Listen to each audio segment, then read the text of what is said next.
Bertrand Gallic, vous êtes donc le scénariste de la bande dessinée Le Cheval d'Orgueil. Les dessins sont de Marc Lisano, donc avec qui vous avez travaillé. Pour ceux qui ne connaissent pas, c'est un recueil de souvenirs de l'enfance de l'auteur Pierre-Jacques Asselias, né à Poudrezic en 1914. C'est donc une fresque de la Bretagne paysanne du début du XXe siècle. Alors pourquoi cette envie, Bertrand Gallic, d'adapter ce chef-d'œuvre de Pierre-Jacques Asselias?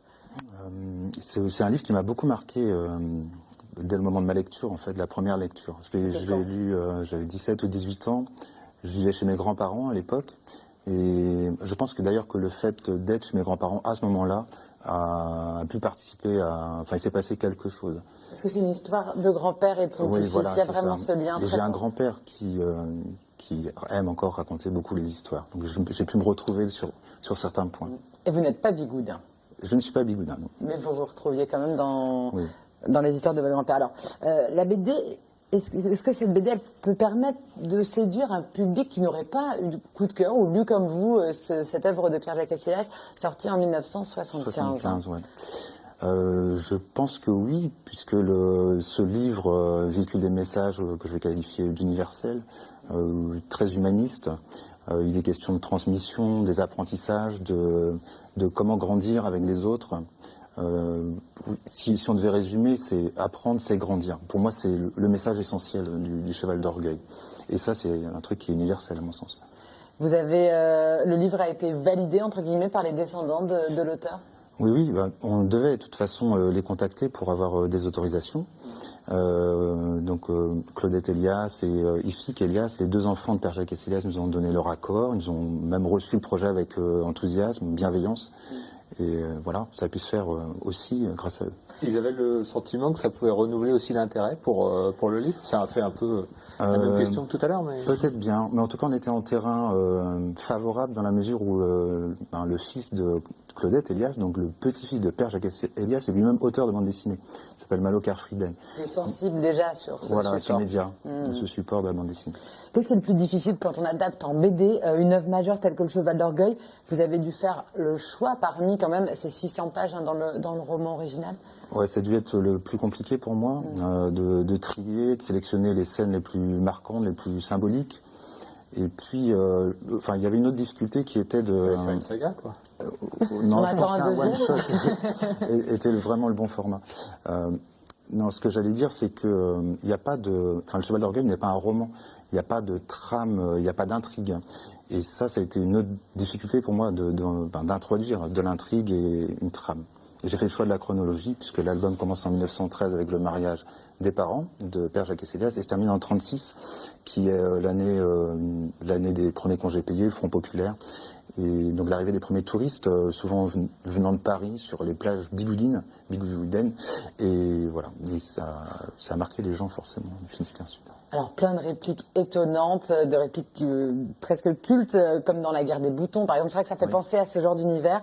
Moi, ma préférée, c'est le grand-père qui dit dans le bistrot: Gast, si on introduisait un tel breuvage dans le derrière d'un chien, la pauvre bête ferait le tour de la terre en aboyant de douleur. Donc dit le grand-père au bistrot en buvant un coup. Quelle est la vôtre de réplique la plus marquante, la plus typique? Plus que les effets comiques, qui c'est vrai sont existants dans l'œuvre de Pierre-Jacques Asselias, moi ce qui m'a plus davantage, c'est l'aspect poétique, je dirais, de son écriture. Quand il parle... Ça se reflète peut-être pas dans la phrase que je viens de citer, Bertrand, c'est vrai. Je suis pas très poète. J'adore quand il parle des arbres, de la mer, des relations avec ses camarades ou avec ses grands-parents. C'est une histoire, je le disais, de grand-père et de petit-fils, une histoire de transmission et de racines, avec cette cassure dans l'histoire autour de la langue bretonne. Quel rapport vous entretenez, vous, avec la langue bretonne, Bertrand? Je n'ai pas appris le breton à l'école, c'est un petit peu un regret. Mes filles, j'ai deux filles, elles sont en classe bilingue, donc j'essaye peut-être de me rattraper comme ça. Claude Chabrol avait déjà adapté le livre d'Elias, c'était au cinéma en 1980, donc 5 ans après sa sortie. On va se regarder un petit extrait du Cheval d'Orgueil par Claude Chabrol, pardon. Hey, honderd buurt. We gaan naar die Jollen Ramek. Zo'n mensen die weet. Aan tappen dan papa. Heel, wat doe je dan? Dat was staak. Die staken al. Omadoué, à Salopine, sont là tout dit.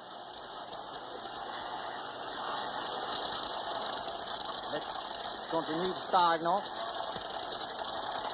Laat hem sure, non? Eric, il passe les, non? Ah, ang poison. At ang may kinapunay doon kung pakagas.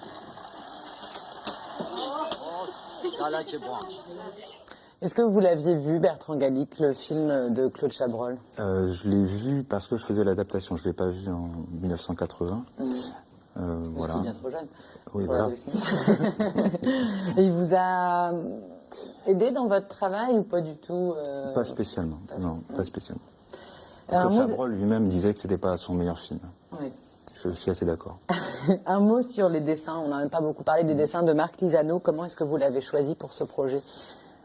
Marc, je l'ai rencontré au Festival de l'Opérette il y a 4 ans. Et il y a d'abord eu une rencontre, on va dire, affective. On s'est bien aimé, on a beaucoup discuté.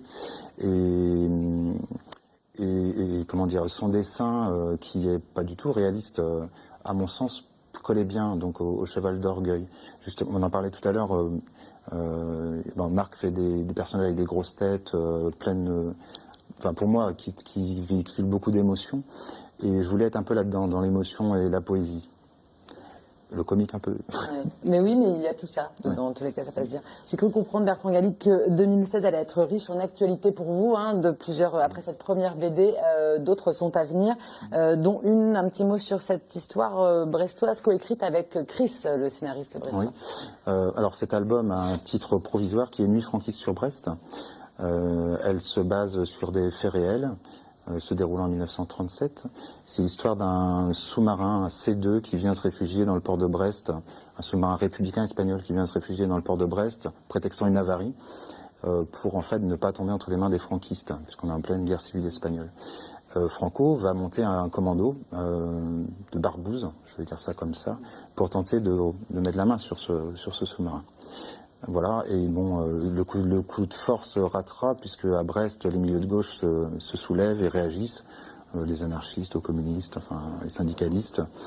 Et voilà, c'est une histoire, je vais dire un récit historique et un récit d'espionnage. À découvrir quand? Cet été, au printemps? Normalement fin août, début septembre. Bon, on en reparle chez à la rentrée sur Futuropolis. Plateau TV, vous venez nous la Ouais, présenter avec grand plaisir. avec Chris, bien sûr. Merci beaucoup, Bertrand Gallic. Donc, je rappelle que votre BD, Le Cheval d'Orgueil, est disponible en librairie, en exposition aussi à Landerneau, à partir de ce week-end, et puis en rencontre avec vous, si vous Chez avez Dialogue, un- samedi prochain. Voilà, notamment. samedi, à la médiathèque Père Jacques Elias, justement.